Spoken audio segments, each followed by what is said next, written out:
Tonight on America's Hope, we focus on what are we doing for our young people who are struggling to stay alive in tough environments. We'll focus on CHAMPS, a mentoring program on the south side of Chicago. America's Hope starts now.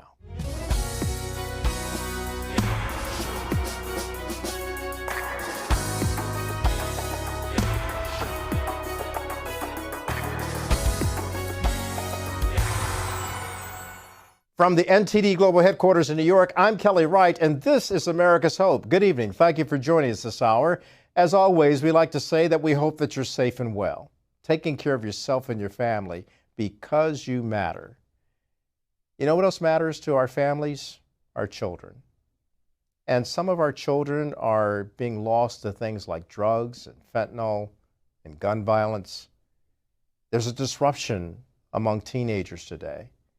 We want to focus on what happens when you mentor a child, what happens when you embrace a child to let them know that you care.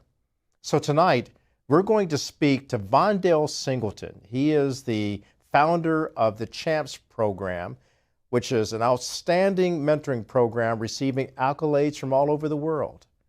And it's based on the south side of Chicago, what many people refer to as the killing fields of America. Let's get started. Well, I'm excited to bring my guest on tonight. He is Vondale Singleton. Some of you in the Chicagoland area may have heard of him because of what he's been able to do through a mentoring program he created called CHAMPS. It began on the south side of Chicago, and CHAMPS is spreading from city to city because of its success. Look, we talk a lot about hope for America.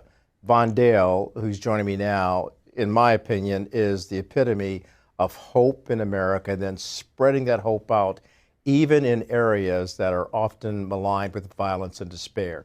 Vondale, thank you for joining us on the program. Look, it's so important to have you on here because I'd like to have an important discussion on mentoring. As you know, throughout America, there is an absence of fatherhood. And most notably, it happens in the Black community, but now it's spread into other communities as well, wherein men are being challenged to step up and play the role of father when there isn't a father at home. In so many ways, you've been doing that through your CHAMPS program there on the south side of Chicago, helping young men become stronger men and better men. Talk to me about CHAMPS and how you started this. So first of all, thank you for having me, Kelly. It's a privilege and honor to be across this space with you. CHAMPS is culturally helping and making positive success. And you're right. Many of our young men that come through our program, at least close to 90% of our young men don't have a father living in the home. And so where we come in, we like to be the surrogate. We like to be the stand in the gap. We say, hey, we're going to show up. We're going to follow through. We're going to do all of the things that you deserve and need to have as you navigate what we call identity formation. And that's figuring out your purpose and who you are. So we do it through social emotional learning. We provide free mental health for individuals and families that are attached to our program. And then we provide leadership development. So it's through education, empowerment, and exposure. So we take young men all across the city to the museums, to the plays downtown. We go fishing, we go camping, just providing exposure and filling in a gap in terms of family structure when it comes to the father. And you're right. It's not just urban city kids. It's all across America, all across the world, really, when you start to think about the role that a father should play in a very important figure. Most young people will tell you, the father is sometimes the first hero that a young man or a young lady would see. And we just, again, want to provide that support and that necessary mentorship and guidance along the way. So what you've just unpacked there is an incredible program that, as you stated, it helps young people find their way, to find their purpose. And it's so important that they find it early and then start practicing and aiming towards that often. When you began this, what was the atmosphere like at the school where you started this? I mean, what were the kids like before you launched CHAMPS? Well, before we launched Champs, what we found were, especially our young people navigating, some tumultuous situations. A lot of young people, if I were to go into a room and ask, how many of you know somebody who's been shot and killed? And on the South Side, almost 100%, I would say 99% of the hands go up. And that's to me, it's mind boggling when you begin to think about it. So we saw the kids wasn't able to focus on the academic lessons because they were still having nightmares about what they saw just yesterday or a couple days before. So we had to address some of those concerns. And then in terms of, it was the same ones that ended up in my office. At the time, I was the assistant principal at Gary Comer College Prep.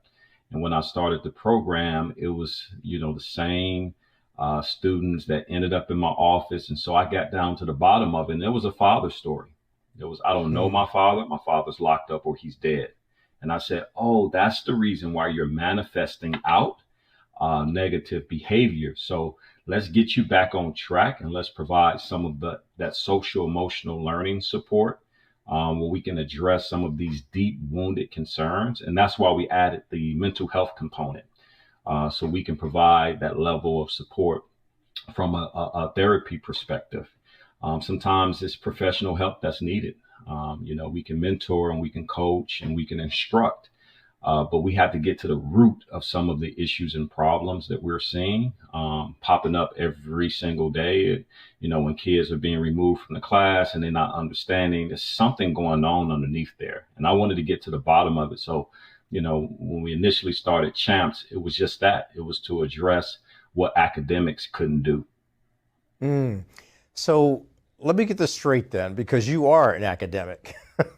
Yeah. You went to college, and we'll get into some of that a little bit later. But you took time out, it seems to me, to actually study the problem and try to dig down deep into the soul of those individuals you had in your class and in your room to find out the solution. Am I getting that right? Absolutely. Absolutely correct. As a matter of fact, it was the data that we would use with our staff and teachers to say, what are the metrics that we're measuring across the scale? So we're looking at suspensions, we're looking at detentions, we're looking at attendance, we're looking at GPAs and community service. But every negative metric, it was really the Black boys on the bottom across the scale. And I knew I had a role and a responsibility because to whom much is given, much is required. I'm a product of mentorship. If it wasn't for a mentor, I wouldn't have been able to go to college and get a degree and become an educator.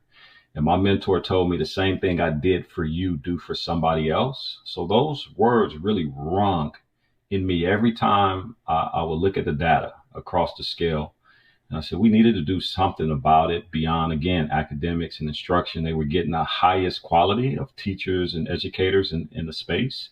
But it was for those who were not going along to get along that we had to figure out what would be the lever to help drive the levels of greatness and success inside of those potential kids. And so that's what we did with CHAMPS. We just created culturally helping and making positive success. And I said, once we start, we won't stop because that's what they're used to seeing sometimes in their environments. Fathers and male figures saying, hey, we're going to do this for you. We're going to provide, opportunities for you. We're going to take you to Great America or to Disney World. And it never happens. And so that kid becomes hard-hearted over the years and they don't allow anybody in and can become a detriment to the community. And so I said, once we started CHAMPS, we were going to be consistent. We were not going to meet every other week. We were going to have to meet every Saturday. And for 11 straight years, we've been going. Of course, we take off for Thanksgiving and Christmas, but we'll be in session this upcoming Saturday again, and I'm really proud to share with people the art and the true mark of mentorship is consistency. It's not what you say you're going to do. It's what you do over and over and over again. And that's showing up.